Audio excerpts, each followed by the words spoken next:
Hey guys, welcome to Rushdown Rewind. I'm Anthony, and today we're going to talk about some Nintendo stuff in light of Satoru Iwata's passing.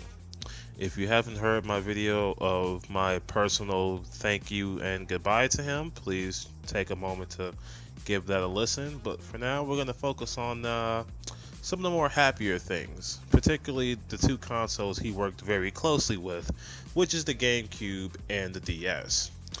Now, we're going to talk about the GameCube first because that one's easier to talk about for me. Only because, I like the GameCube, I really do. But I don't like it nearly as much as I like the DS. So we'll get to the DS in a moment. The GameCube, unfortunately, was not one of Nintendo's bigger successes. Although there was really nothing wrong with it. You'll see in later years that's a trend. There's nothing really wrong with the hardware, but for some reason it just can't really pick up. And for the GameCube, as it has been in many cases sometimes for Nintendo, is that it just didn't have games when it came out. Now it did pick up and it went on to sell, I think, 22 million units. But, at the time, that was nothing compared to the 24 million that the Xbox had and the staggering 153 million that the PS2 had.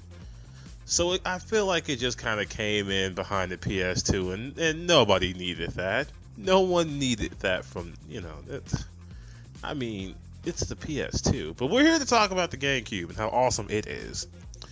Now, let's just get some things out the way about the GameCube. Not everybody is fond of it like I am. People just think of it as a game playing lunchbox, and rightfully so. I mean, you can carry it like a lunchbox. But some of my favorite things about it were the games it had. Like, I actually was one of those people who liked Super Mario Sunshine. But then again, as long as it's not some Mario sports games, I will probably play it, and I will probably like it. But I also love the Metroid Prime series. And that was probably the best thing the GameCube did for me. The Zelda games were great. The other third-party games like Custom Robo and Phantasy Star Online, those are great. But Metroid Prime, that did it for me. Because I love Metroid already. And then you give me a first-person view of what Samus sees and how people shun it because it's really like first-person platforming, which is kind of one of those no-nos in the gaming world because you're jumping with hypothetical feet and a hypothetical body. It's just really weird, even though we keep trying to do it. But I think Metroid Prime, to this day, was the only one that did it really, really well and made it really, really good. Among those other games I mentioned, another one that was a really good one to me was Custom Robo, and I think that was one of those games people never really played. And I really think people should have. Or Kirby's and don't kill me if I get this name wrong. I want to call it Kirby's Air Ride or something. The one where you're racing on the rails on your warp star, and that's probably one of the best games on there as well as Mario Kart Double Dash. Of course, Resident Evil 4. I didn't even need to mention that. And the list can go on for me, so we're just going to stop it there. Oh, the controller. I almost forgot. That thing was weird. It was the weirdest thing I've ever felt. But when you played it, it didn't feel so bad, especially if you're a Smash player. I mean, if you're a Smash player, you love that thing. But we're going to move on to the better system, even to me, which is the Nintendo DS, which to this day is the second highest sold console next to the PlayStation 2. Now, when it was introduced, you could not have said that it would grow this large because who wants to play a game with two screens? Who wants to do that?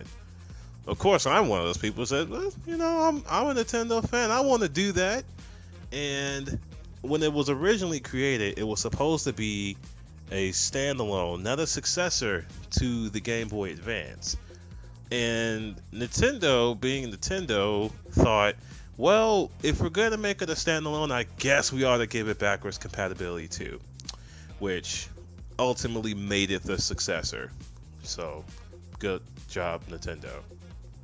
Now, as for my favorite games on there, I can't say I played a bad one. And I only say that because I know how to pick my games, I guess. Like, I know not to go for those TV-based ones or some sports games, because let's face it, who plays sports games on something like a DS? Who? And if you do, please tell me why. But some of my favorite games on there was the Sonic Advance series, the Mega Man Zero series, just about any Mario game that got put out for it.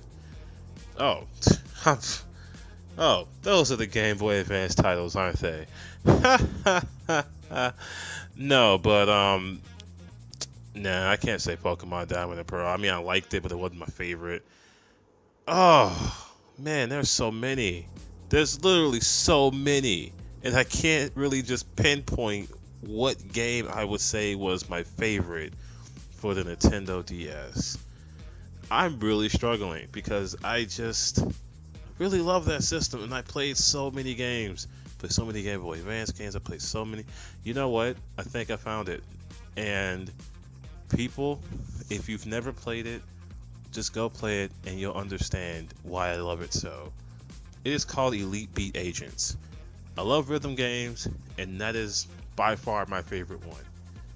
I mean, it's about agents, secret agents that save the world with the power of music. What is more pure in this world than that? I ask you, humbly. So, take a moment. I don't know. I'm not going to tell you to download an emulator. I'm just saying it's possible. And find your way to playing it. Or buy a DS, because they're dirt cheap. And that game should be equally as dirt cheap. Oh, and what is that? Phoenix Wright? I guess that was okay. I mean, to me it was easy because I felt like it was a common sense simulator. But the characters were great. It was awesome in its own way. But I really just can't pinpoint what game. And yes, I am counting the Game Boy Advance game because it was backwards compatible like that and continued on like that until the DSi happened, where they were like, you know what, we're going to sacrifice backwards compatibility for a camera. But I'm digressing. My point, people, is that the DSi is an amazing console. And I do mean is an amazing console. Because even to this day, feeling the natural feeling of playing with two screens could not have been possible without it. And I think it was one of gaming's biggest steps forward. Now, has it been milked and has it been bastardized to unholy hell? Well, that's for you to decide. And the GameCube, well, it did not bring so much to the table, I guess. Because as you can see, the world has not caught on with those really tiny discs that for some reason they needed to have. Nor has the world exactly gone from measuring things from megabytes to blocks. But hey, Nintendo can't swing and hit them all, can they? Alright, this is Anthony, and you guys have a good one.